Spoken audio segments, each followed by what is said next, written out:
going down the line and shaking everybody's hand and giving them hugs that all these guys I worked with and had their backs with the last few years. It was pretty cool, pretty sad at the same time, but I think the most important thing to me was getting to, hug my brother at the end of the line that I got to play 1 year with him. So that was pretty cool. Welcome to episode 225 of Alberta Dugout Stories, the podcast. I'm Joe McFarland. It all comes down to this. A championship is on the line this weekend in Lethbridge as the Canadian College Baseball Conference season comes to an end. It feels like the regular season just flew by, but the Alberta teams surely made an impact. Prairie Baseball Academy finished on top with a 21-11 record, with the Edmonton Collegiate Hawks and University of Calgary Dinos finishing third and fourth respectively. But it's anyone's game come the final weekend, and one player who can attest to that is Jacob Honke. The EC Hawks infielder is heading into his last collegiate games as he's set to graduate from the University of Alberta with an eye on becoming a strength and conditioning coach, something he's doing already with Taylor Burns at Absolute Human Performance and AHP Academy. Honke, who hails from Red Deer, joined us recently to talk about being a veteran presence heading into championship weekend, the evolution of the Hawks program since he first started, and what it means to have family with him both on and off the field. Jacob, thanks so much for joining us here on the podcast. Happy to be on. Thank you. The regular season is over. The championships are here. How excited are you to get the weekend going? Very excited. We've got a great group of guys here in Edmonton, so looking to do some damage going forward here. What did you learn during last year's playoff run that you hope you can incorporate into this year's championship weekend? I think just playing with that adversity, losing to VIU in game one there, and then going through the losers bracket, we kind of just took exception to that and said this isn't really the team that we really are in game one there, and just kind of played with nothing to lose going into the next two games and took out the other two teams before we faced PBA there, and just looking to use those two wins as kind of just like motivation that a group of guys that we had last year could do this, and we had a better year this year, a lot of great players that hopefully we can do a little bit more this year. You're one of the savvy veterans on the team as well. What's your message been to those younger guys who are just getting their feet wet when it comes to CCBC playoff action?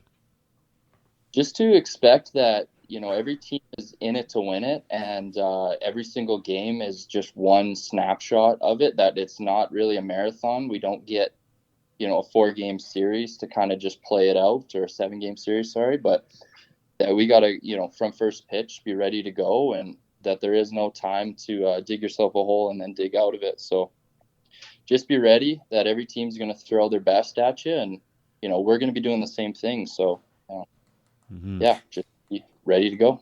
Looking back on this regular season, now that it's all in hindsight, it feels like it just started yesterday, to be honest with you. But how are you going to remember this past season? I'm just going to remember it as like I made a lot of great friends this year. We had a really good competitive group that, this is probably the most talented ball team I've ever really been a part of. So being able to contribute whatever I could whenever we needed it, and just going, wins are more important than personal accolades, that I really just wanted to finish this year, with the ring on my hand. So, just kind of take it piece by piece and enjoy every single moment. You mentioned the talent. I mean, the team finishes 17-15 for third place, which is crazy when you think you're just a couple of games over 500, and here you are on the upper part of the standings. How impressed are you with how this team has developed, not just from the beginning of the season to the end of the season, but also the program itself from when you first started at Edmonton Collegiate?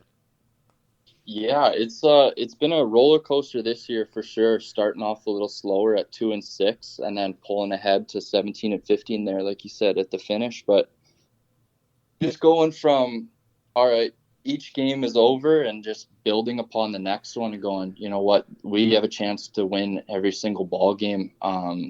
It's been huge for us going, we've got the talent, we've got the competition, the competitive edge that we can really beat anybody. And stemming from last year, like we had a group here, we kind of just got some guys together and said, like, let's be really competitive, but to build upon what we did last year, that little bit of success, and translated over to this year, we can just see the steps growing forward and everybody's maturing, and hopefully we can carry that into next year and continue this success.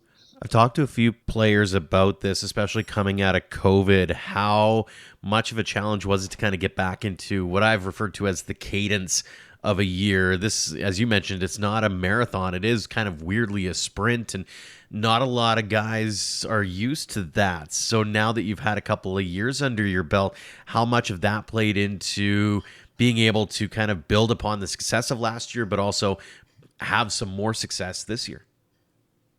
Yeah, it is a sprint. So, I mean, just being ready to go from game one, using whatever preseason game you have, or, kind of inner squads or lives, just being ready. Cause like it does happen fast. You play 32 games in just over 2 months, then, it's championships. So just, being really competitive and, eager to get after it is just really important right off the hop. On a personal level, you and I were talking off air about your role on the team. Not an everyday guy, but certainly a guy who's going to be there for some stability. And also, as a fifth-year guy, you play into the really big part of the leadership role. How much of that was weighing on you in terms of making sure that you provide that guidance and that leadership and make sure that those younger guys are set up for success, not just this year, but in the following years to come as well?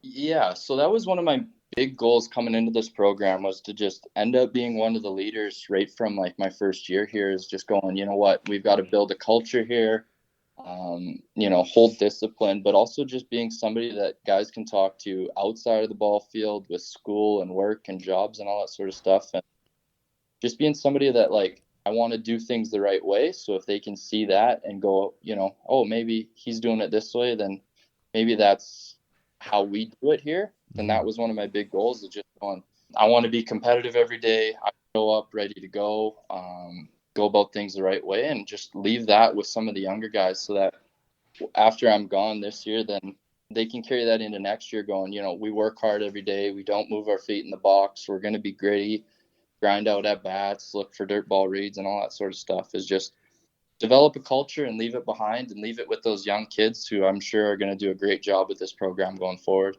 Whether it's Jake, whether it's Ray, how much easier was it having guys like that at your disposal, in your corner, to be able to develop that culture?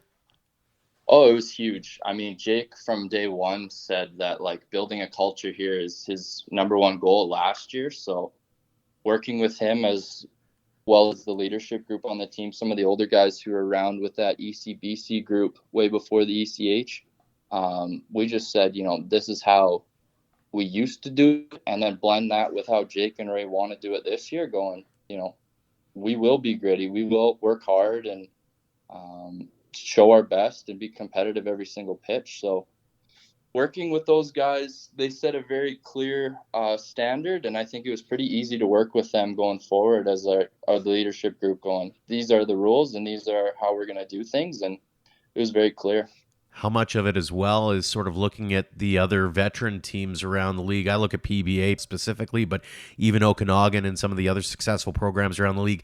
If you're going to beat it, you got to beat it. You can't, try to do things a whole bunch differently. Exactly. Yeah. They set a pretty good standard of how they do things. They're very professional with the way they go about it, and their recruiting and all that sort of stuff. So, mimicking it, but also doing it our own way is very important to us. We've got a pretty good program up here in Edmonton. I'm pretty proud of it and what it's turned into, that I think, eventually here, ECH is going to be right alongside those names in the league as the place to be. Undoubtedly. Was it weird this past weekend being a part of senior day? Walk us through the emotions of kind of seeing and maybe realizing that this collegiate career is coming to a close. Yeah, it was pretty surreal. It's a little sad, obviously a little bit happy. I'm pretty proud of what I've been able to do here the last few years, but going down the line and shaking everybody's hand and giving them hugs, that all these guys I worked with and had their backs with the last few years, it was pretty cool. It was pretty cool, pretty sad at the same time. But I think the most important thing to me was getting to, hug my brother at the end of the line that I got to play 1 year with him. So that was pretty cool. Very cool. Had you thought much about how your time with the Hawks was winding down prior to the weekend, or was it very much business as usual? And then, you kind of, it almost sort of takes you by surprise that, hey, you're here at day 32.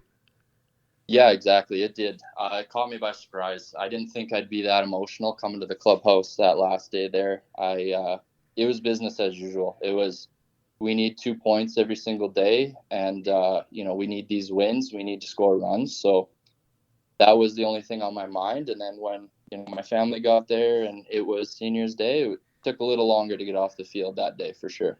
When you step out on the field, do you take that moment to sort of look around and realize you don't want the moment to be bigger than it is, but at the same time you do want to kind of appreciate it for what it is, sort of thing? So walk us through, that last moment, the last out, whatever it was in that last game, especially at Remax, where it's kind of become a second home for you. Exactly. It is I spend more time there than I spend at home. So to me, that place will always be home. My last at bat, I took a little extra time, looked out at the scoreboard, looked up at everybody in the stands who's been there through every step of the way. And then between each pitch, just kind of, collecting myself and just try to have a good at bat was my only thing. So getting on base there and tipping my cap to all my guys in the dugout, that was pretty cool. That was pretty cool for sure. When you think ahead to this weekend and you think back on this last year and the last 5 years, what excites you the most about that opportunity to get one more shot here at winning a CCBC championship?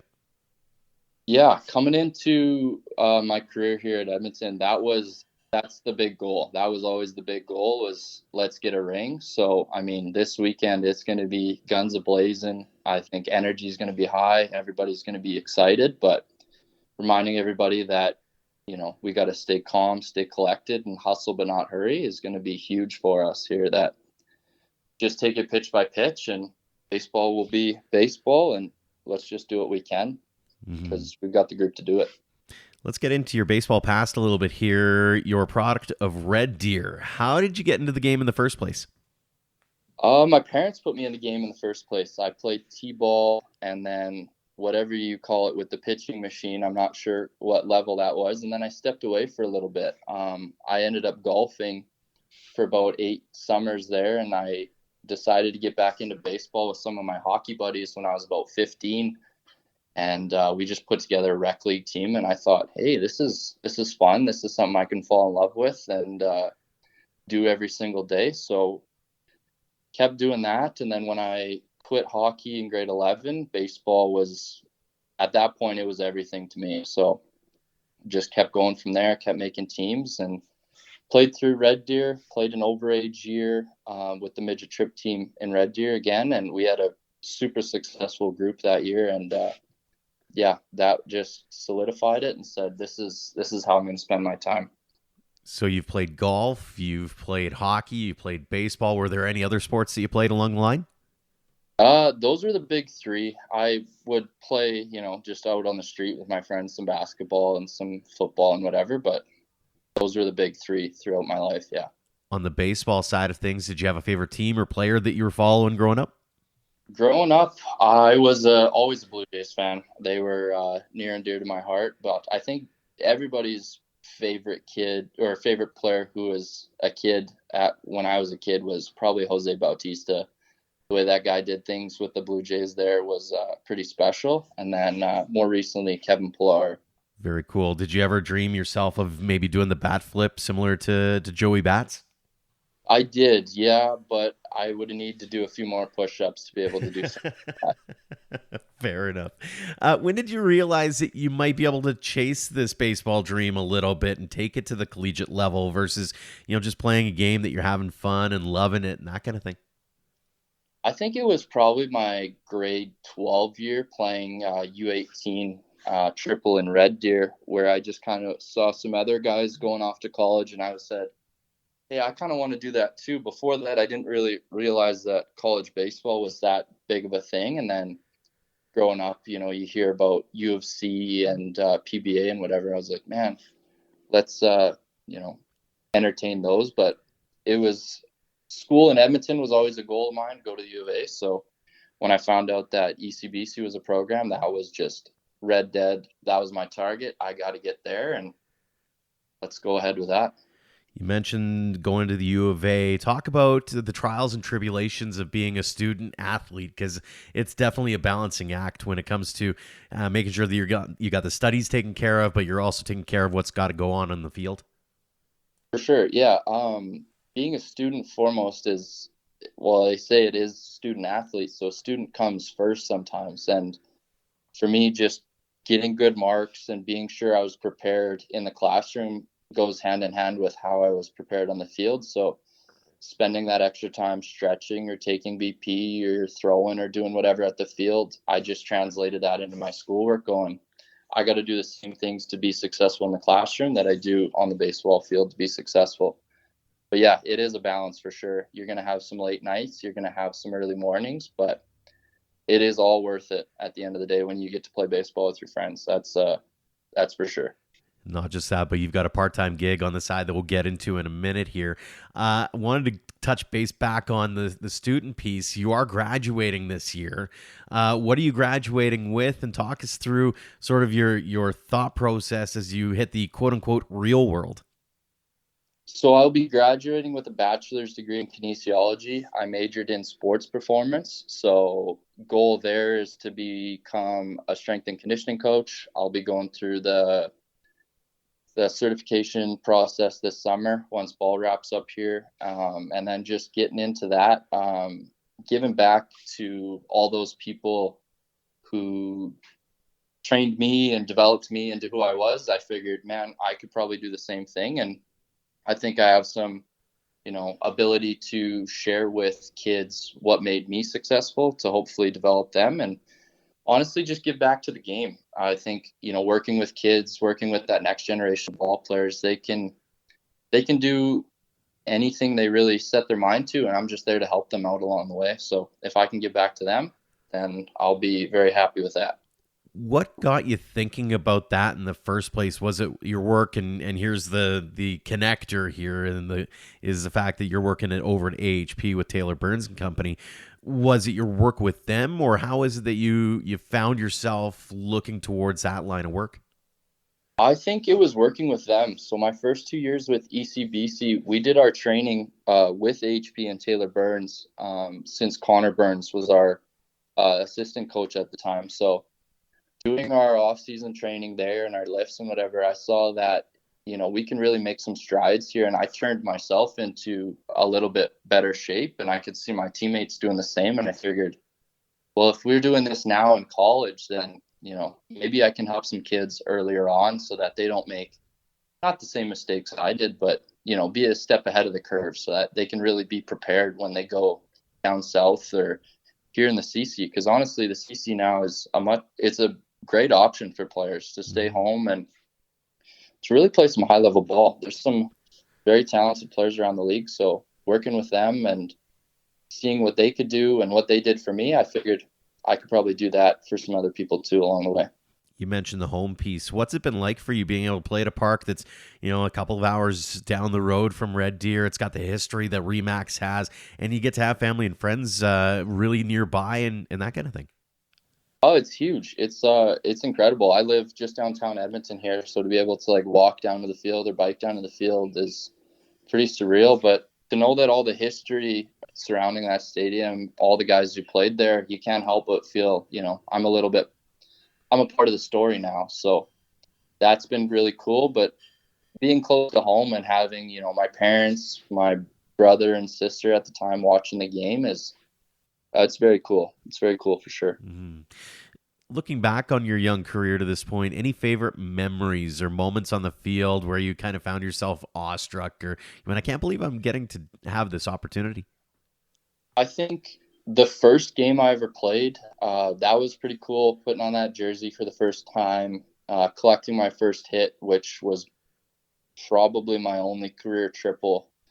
Pretty slow after that point. So one triple was pretty cool. But yeah, definitely that first hit was a little bit of validation that, I'm doing this and I made it. But just going to work every day and seeing those guys and competing against the other teams, you play against PBA who won 10 championships, you can't help but feel like man, if we beat these guys, then we're really good. So for me, any of those little moments where, my personal accolades, but I think probably my favorite moment of all time was my brother's on the team this year. So watching him get his first strikeout, that one was pretty cool.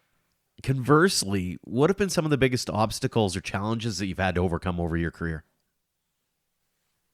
Between working at AHP and going to school and playing baseball, I think just the time management was a big one early on. I didn't do a very great job of time management, so things started to slip a little bit. But then just discovering that, there is 24 hours to a clock, and some nights you might not get 8 hours of sleep. And so just finding a balance between all of that was pretty important. So just getting my school in check, writing out lists every day, making sure I have time to work out and, hit off the tee a little bit. I think that was probably the biggest one early on for sure. Speaking of Taylor and crew, I liken Taylor to like a mad scientist. Like he's always thinking, and whether it's on the business side or the science side, he's always got something up his sleeve. What's it like on the inside, getting to pick his brain and also watch him in action? Oh, it's very cool. If you watch him go to work, he's very analytical. You can always see those gears turning inside. So it's very cool to see him work with people and think about things, but also like him sitting down and talking with me. It helps me understand what I need to be doing at the same time. So I think using him or having him as a mentor early on in my coaching career, I think that's pretty cool to take what he does and maybe even put my own little spin on it and how I do that. So it's very neat. Do you have any dream jobs? Like, is the goal one day to end up in Major League Baseball as an athletic trainer or strength and conditioning coach? Like, have you thought that far ahead yet? I'd be lying if I said I haven't thought that far ahead yet. I think it would be pretty cool to end up in the pro system with any baseball team. Honestly, I love hockey just as well. So like working with hockey teams or baseball team at the pro level, collegiate level, I think would be pretty neat as a strength coach. But even in the collegiate realm, we went down to Arizona this fall for our spring trip, and we got to watch an Arizona State game, and watching them go about things, go about their business and their athletic trainers and their training philosophy and all that sort of stuff too. I think anything in that realm would also be pretty neat. Absolutely. A few more for you here, Jacob. First off, when you think back on your time, especially with Edmonton Collegiate Hawks, and you think about the opportunity to play at Remax, what's it meant to you to be able to be a part of that program? It's everything to me. That program is a family for sure. That team is brought together, hands down, one of the most talented group of guys I've ever been with, but also great human beings too. So to be able to come to work every day and see those guys that I never would have met otherwise, I've made some of my best friends lifetime with that group. So, I mean, it's very special to be a part of that group. We pride ourselves on being a family, and we pretty much do everything together, do everything for each other. So that's probably the most special part of being part of that program. Mm-hmm. When you're chatting with those young guys with the Hawks and maybe those kids at AHP, for example, they're just starting out their journeys. What's your go-to piece of advice or wisdom, something you might have learned along the way going through the process yourself? I think now that I'm coming towards the end of it here, I think just not be in a hurry. It's that idea of hustle but not hurry. So take your time with it. Nothing's ever going to come overnight. It's not going to be something crazy that happens, within 2 weeks. But our mantra this year was trust the process. So, I mean, just using that idea of trusting the process, that it's not rushed unless you make it rushed. Mm-hmm. Probably very important, but at the same time, like take time to savor those moments, where you get your first hit, or you make your first out, or you make a very cool play that, it's going to go by very quickly. So if you can say what you got, then I think that's pretty important. Absolutely. Final question for you here, Jacob. It's one we ask everybody. What does this game of baseball mean to you? It's everything. Baseball is everything to me. It's always on TV. I'm drinking out of a Chicago Cubs cup right now. I mean, it's on my mind every single night. I think about, approach or hitting the curveball, or did I stay down on that ground ball at practice today? But it's just everything. All my teammates are family. Those guys, they know they can call me whenever they need. They can text me. We always go out for, dinner together. We went mini golfing earlier on in the year. Like, it's everything. All the friendships, all the teammates, the coach, it is my life. So it's going to be huge to not play every day, but my goal is to stay around the game as long as I can, because if I can do things just like Ray Brown, stay around baseball forever, I think I'll be pretty happy that way. Pretty good example of what you can do with a lifetime of baseball, that is for sure, Jacob, and a great goal to aspire towards. Congratulations again on a great collegiate career, continued success wherever the path takes you next. And again, thank you so much for joining us here on the podcast. Thank you for having me. I appreciate it a lot. Thank you. Thanks again to Jacob Honke for joining us this week, and thanks to all of you for downloading and listening. A reminder that the CCBC Championship weekend goes Thursday through Monday in Lethbridge, and we will have updates and stories for you when a champion is crowned. A tip of the cap as well to our Platinum supporters for all they do for us and for baseball in Alberta. The Okotoks Dogs and AHP Academy have been outstanding partners in helping us cover costs and tell our stories. If you'd like to join our roster of sponsors, head to albertadugoutstories.com/supporters. Until next time, thank you for all of your support online, on social, and on air of Alberta Dugout Stories.